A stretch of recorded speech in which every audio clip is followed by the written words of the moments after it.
Hello everyone, my name is Cameron, welcome back to the channel, and today we are doing the WWE Extreme Rules 2022 pay-per-view predictions because I refuse to call it a premium live event because that's fucking stupid. I really hope Triple H decides to change it back to pay-per-view because it sounds better. I don't care if they're not actually pay-per-views anymore.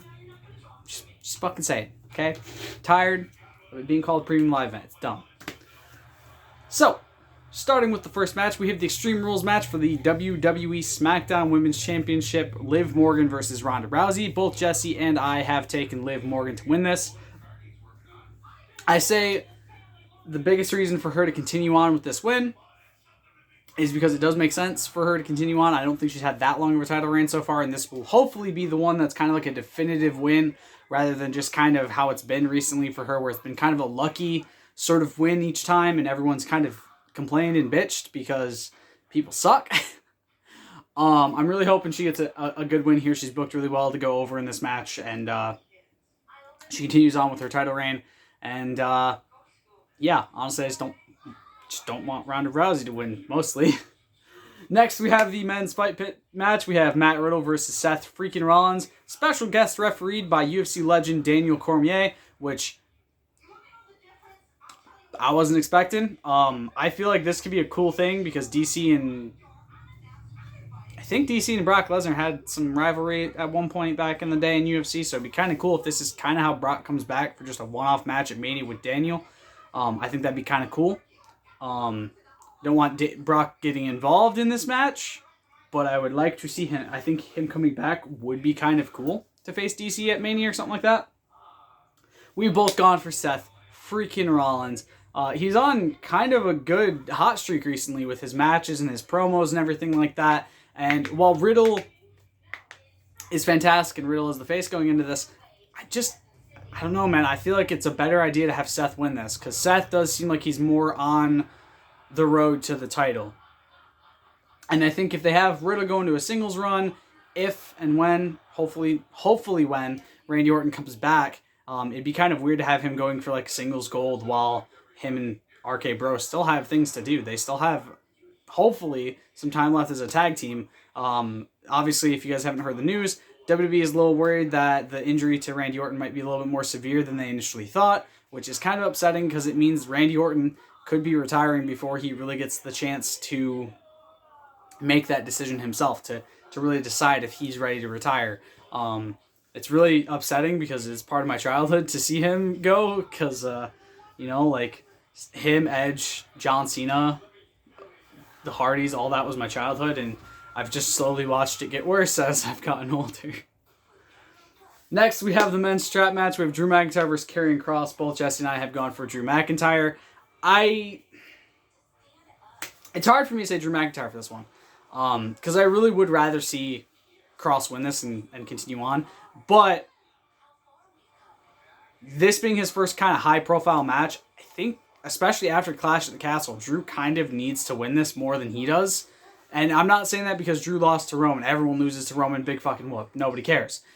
It's the fact that after losing to Roman, he then sang with Tyson Fury American Pie by Don McLean for some reason, which makes very little sense that they sang that song specifically, but it makes even fucking less sense that he just got up and all cheery and, oh hey, Tyson Fury's asking me to sing? Fuck yeah, I'll sing with him, why not? It made no sense, and it made Drew look kind of stupid at the end of the day. So I think Drew winning this makes more sense. And if this is one of two possible spots where The Fiend's probably going to come back, I would expect it less in this match and more in a different match later on. We'll get to that one.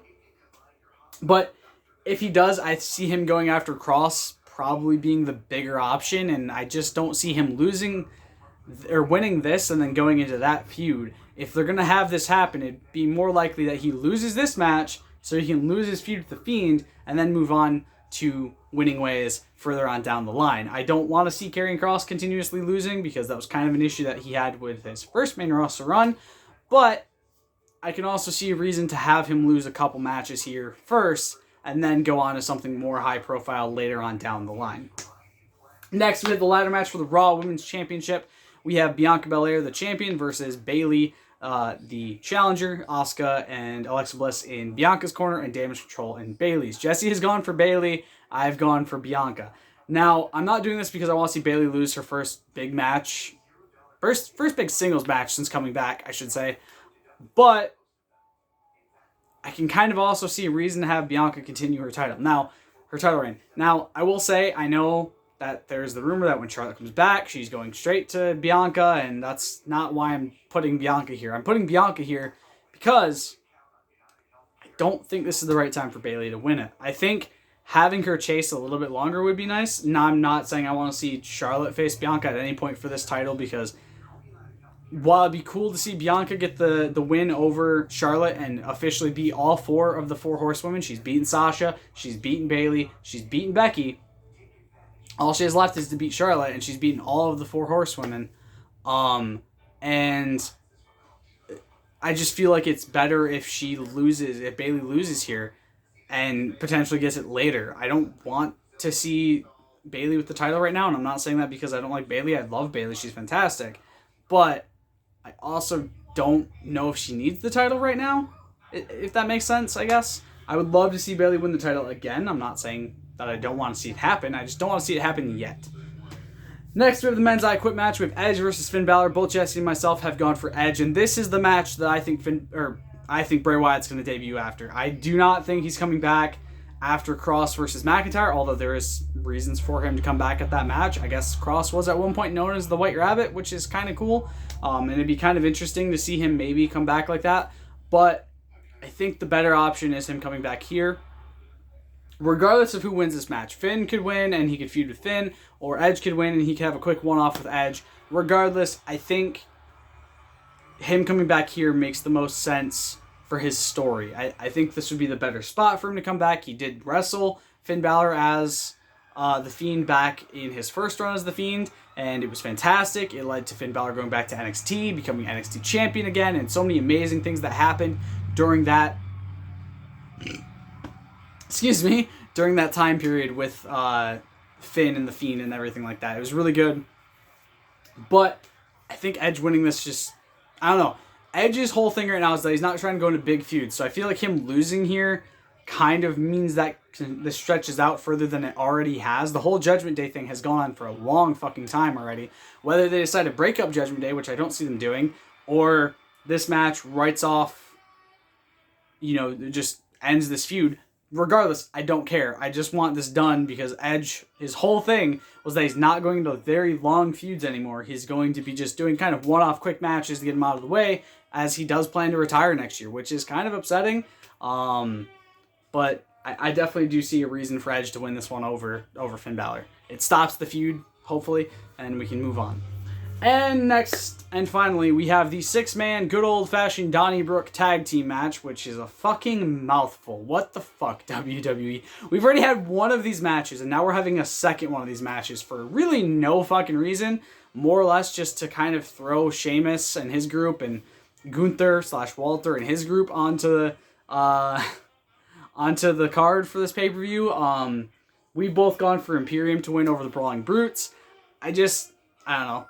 I hope this leads to Sheamus winning the IC title. I do want to see him win it before he's done, because, Sheamus is not in a good place. If you guys don't know, Sheamus has spinal stenosis. He's getting close to that age of retiring.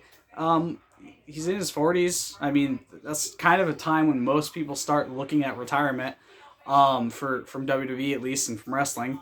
And I don't know, I feel like him not being a Grand Slam champion would kind of be upsetting.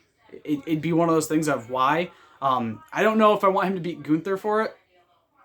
I'd much rather see him have a long reign until Mania and have Ilya Dragunov take it from him.